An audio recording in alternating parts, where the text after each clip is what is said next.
नमस्कार, मैं Mrinal right to speech में आपका स्वागत है। देश में चुनाव का माहौल है और चुनावी प्रक्रियाओं को लगातार अगर देखा जाए तो फिर सभी पार्टियां अपने अपने स्तर से तैयारियां कर रही हैं। जिन पार्टियों की मैं बात करूं, चाहे बीएसपी हो, बीजेपी हो, कांग्रेस हो, आम आदमी पार्टी हो, सभी अपने अपने यानी कि क्षेत्रों में लगातार अपनी लिस्ट जारी कर रहे हैं और अपने प्रत्याशी उतारने का काम कर रहे हैं। वहीं पर प्रत्याशियों की बात करें तो पूरे उत्तर प्रदेश में कहीं तक बीजेपी ने भी अपनी लिस्ट जारी की है, तो वहीं पर बीजेपी की तरफ से अपने जो उम्मीदवार अब तक उतारे गए हैं 195 उम्मीदवार उन्होंने उतारने का काम किया है।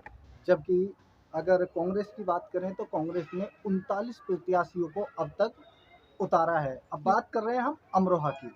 अमरोहा यूँ तो पूरे दुनिया में विख्यात है। अमरोहा को साहित्यकार जॉन आलिया और कमाल अमरोही के नाम से जाना जाता है और इन्हीं के नाम से ये अमरोहा सुप्रसिद्ध है। वहीं फलों की बात करें या फिर रोहू मछली की बात करें तो अमरोहा को कहीं तक आमों के शहर के नाम से भी जाना जाता है। ये इस सीट की बात इसलिए हो रही है कि ये अब तक की सबसे ज़्यादा मज़ेदार सीट रही है। इस सीट पर अगर देखा जाए तो अब तक लगातार 2000 यानी कि 1957 से लेकर के 2019 तक लगातार इसमें 17 बार अब तक लोकसभा के चुनाव हुए हैं और लोकसभा चुनावों में कहीं तक लगातार कांग्रेस को लगभग 40 साल तक इस सीट से बेदखल रहना पड़ा है। वहीं अगर समाजवादी पार्टी की बात करें तो समाजवादी पार्टी भी 28 साल तक इस सीट पर कब्जा जमाने में नाकामयाब रही। अगर बीएसपी की बात करें तो बीएसपी ने अब तक इस सीट पर 2 बार जीत दर्ज की है। वहीं बीजेपी की बात करें तो बीजेपी ने भी इस सीट पर अपना बहुमत हासिल करके जीत दर्ज की है। तो हम बात कर रहे हैं 2024 के चुनावों की। 2024 का चुनाव जो है, जो लोकसभा का चुनाव है, वो बहुत ही इंटरेस्टेड होने वाला है। इंटरेस्टेड किस तरीके से होने वाला है ये हम आपको बताते हैं, क्योंकि बीजेपी लीडरशिप कंवर सिंह तंवर की बात करें तो लगातार इस बार 2024 में तीसरी बार ये चुनाव लड़ने की तैयारी कर रहे हैं। इससे पहले 2019 में इन्हों को कहीं तक यानी कि हार का सामना करना पड़ा था।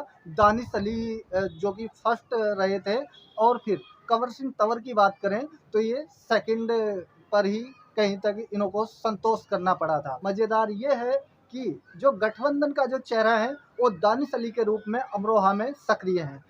अगर बीएसपी की बात करें तो बीएसपी ने मुजाहिद हुसैन को जगह दी है।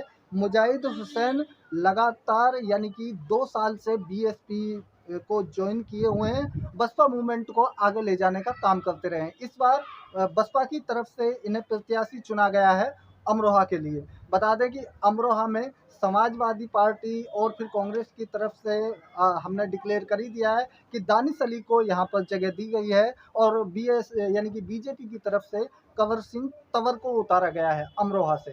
तो वहीं पर हम बात करेंगे कि अमरोहा जो यानी कि जो लोकसभा सीट है, अमरोहा लोकसभा सीट में 5 विधानसभाएं पड़ती हैं, जिसमें नौगावा सादात है, हसनपुर विधानसभा है, अमरोहा विधानसभा है, गढ़मुक्तेश्वर विधानसभा है, धनौरा विधानसभा है। ये 5 इसमें विधानसभाएं पड़ती हैं और पांचों विधानसभाओं में कहीं तक अलग अलग समुदाय के लोग, जो कि अलग अलग जातियों में बटे हुए लोग, अपने अपने वोट बैंकों को अपने अपने स्तर पर रखने का काम करते हैं। वहीं पर यहाँ पर मैं बता दूं कि मुस्लिम बाहुयात वोट लगभग 20% आबादी से ज़्यादा यहाँ पर मुस्लिम निवासी